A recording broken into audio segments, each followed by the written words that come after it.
Yo, what's happening, world? Name's Raheem Flowers, and I'm here to have another video. I was just thinking about something that Erykah Badu said when she got so much backlash for saying that she saw good in Hitler. You know, it's funny and it's hypocritical that people gave Erykah Badu the backlash for that, considering the fact that the U.S. government believes that there was good in Hitler too, because Hitler was the one who amassed the Nazi German army. Hitler realized the intelligence that these engineers, theoretical physicists had. And during post-World War II, there was a man there was an operation that went on called Operation Paperclip. And the name's not coming to me, but one of the Nazi German scientists was the architect of a program known as the Apollo program. Now, why the fuck would you call something the Apollo program? Named after the Greek god. Because they want to take this all back to one wicked entity. Saturn, Kronos, and when you think about that, I'm like, hold on, wait a minute. This goes to show you how everything has a connection with one another. There's a parallel, they correlate. Italy, Germany, Spain to a degree. Now, when you think about even the origins behind America, then you got to look at the name. You got to look at the etymology. Where does it derive from? It derives from an Italian explorer. What was this Italian explorer's name? His name was Amerigo Vespucci. He's an Italian explorer who went all across the world. I believe he was born in the 15th century. And he was a cartographer. He designed maps. And there was two German cartographers who also designed maps. And that's who named America after. They named America after him. One was named Martin. It started with W. Waldschmidt. I'm not even gonna try, man. And the other one is Matthias Ringman. Those two German cartographers named after an Italian traveler who was also a cartographer. And then you also got to think about ancient Rome and the god that is venerated, known as Saturn. And then you got to think about how much people celebrate Christmas, like Saturnalia. In addition to that, all these other pagan-rooted holidays that people shit on.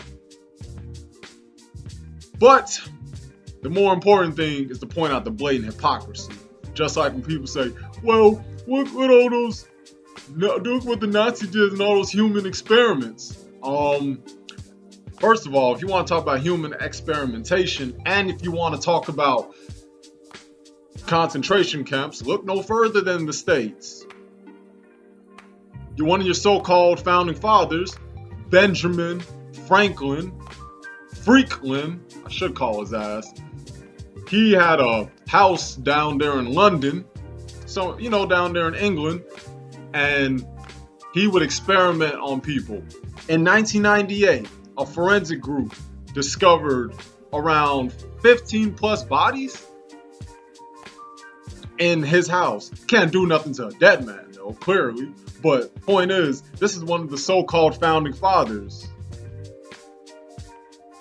And he was a killer. Thomas Jefferson, this man inseminated a pubescent girl, 12, 13, had a little black girl as his concubine. Pretty fucked up. Let's not forget that Benjamin Franklin was also one who had Masonic ties, as well as the first president, George Washington. Slave owner, also considered a terrorist, even though America talks about dealing with terrorism and 9/11.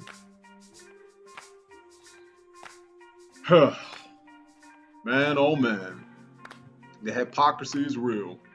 And I also find it funny, like, see, when a black person talks about this shit, it makes me laugh. Because there's a Belgium leader out there. I spoke about this in one of my videos called White Supremacy Paradox Part 2. And Part 3 is going to be on the way. And I'm going to go in on them Jewels like Cristobal Colon, but Italian Jew. But anyways, so there's a leader known as Leopold II. Killed off millions upon millions, I think about 10 million blacks in Belgium. Now, I'm not sitting here downplaying and sidestepping what Hitler did, because let's be clear, Hitler didn't give a fuck about black people. As a matter of fact, during Nazi Germany, if you played jazz, it was going to be a problem. They actually called it something called Negermusik, or basically nigger music in German. Go ahead and play your Miles Davis during Nazi Germany. Let's see how well that does. Because ironically, you know, they thought that this was something to appease Jewish people and blacks. Basically, nothing that would be pandering to the Aryan race.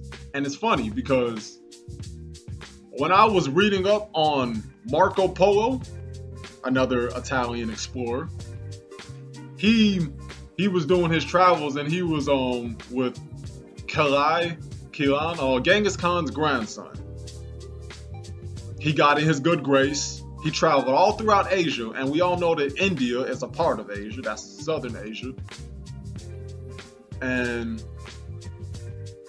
you know, he saw portraits of these melanated gods. And he said, he was talking about how whenever somebody is born as, and I'm paraphrasing, born pretty much as a black person, that they're blessed and they're bestowed and things of that nature. It's in his manuscript, it's in his books, how he was venerating the melanated being, the so-called black person. Marco Polo, Italian, Caucasian. Yup. Funny thing is, when I think about, like, the people that we look at as heroes are actually a bunch of assholes. Like I stated, George Washington, slave-owning Mason, considered a terrorist. Third president, Thomas Jefferson, had a little girl that he inseminated, called black people 2/3 of human beings. And the funny thing is, even during that era, there was a brother from Philly. His name was James Forten. This man contributed to the American Revolution. This man also created sails, like those little sailboat, those little loofs, and he was a businessman. And allegedly, he also was a factor into the Emancipation Proclamation, allegedly. And then you have brothers like Garrett Morgan, who created the traffic light and the gas mask that people like to use during wars and flash grenades. Well, not really flash grenades, but like when people try to use poisonous gas. My bad, I tweaked.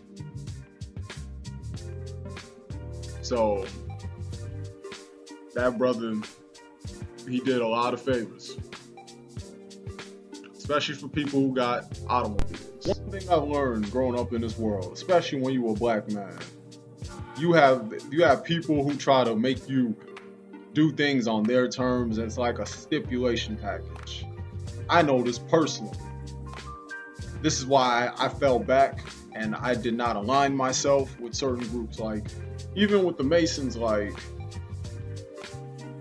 I'm gonna speak about a story about that in the relative future, but what they say is not a lie.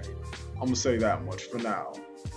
And the thing is, that's why life is hard for certain individuals. And you can't just blindly just accept shit. You can't just be accepting things that you hear from these medias. If they don't have the empirical data, like when I was reading Fallout, something interesting happened. Like they were talking about there has to be like a preponderance, that was the word that was used. A preponderance amount of evidence. And this is when they were dealing with the legal matters in an event that transpired during World War II when Harry S. Truman was in office.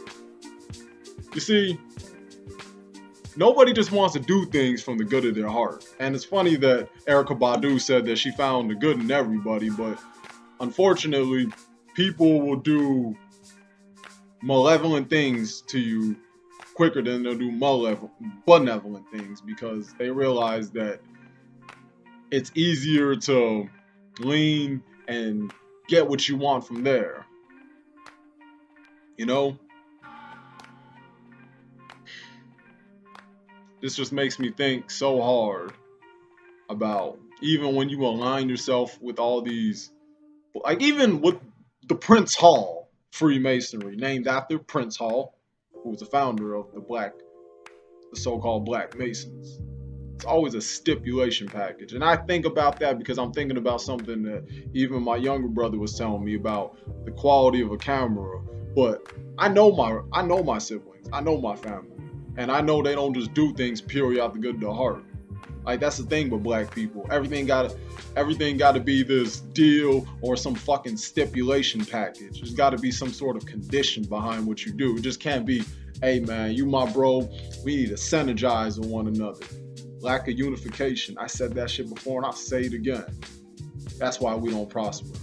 Because of individualism, because everything gotta be stipulated and it gotta be under certain conditions and you gotta read the fine print. I mean, really what Erykah Badu was saying when she says she sees the good in everybody, she's not saying that people all have this benevolent spirit, just this intrinsic benevolent spirit, but more of, even if you consider somebody to be the scum of the earth, there's still redeeming qualities about that person. Yes. I mean, I look at my sister and she is what you would call a Black feminist, like Alice Walker, like Dorothy Hughes, like Michelle Wallace, like that chick, Jamila, whose father was aligned with the Black Panthers. And we know who the downfall of that shit was. Double agents like Angela Davis. Anywho, like you can find good in people even if they follow ideologies that are considered wicked. Wiccan. But anyways, yeah. I'm gonna speak more about certain matters like a pecking order and there being levels of shit in my video White Supremacy Part 3, White Supremacy Paradox Part 3, but till then, I just wanted to just give my little input on what Erykah Badu said and how we should just look at things critically, analytically, objectively, instead of just looking at things from a pure emotional standpoint, because that's how we'll get shit done, and that's how we'll start to develop and have some sort of status amongst the world. And I'm talking about Black people, the melanated beings. So yeah, that's my little 2 cents for now. Peace out, one love.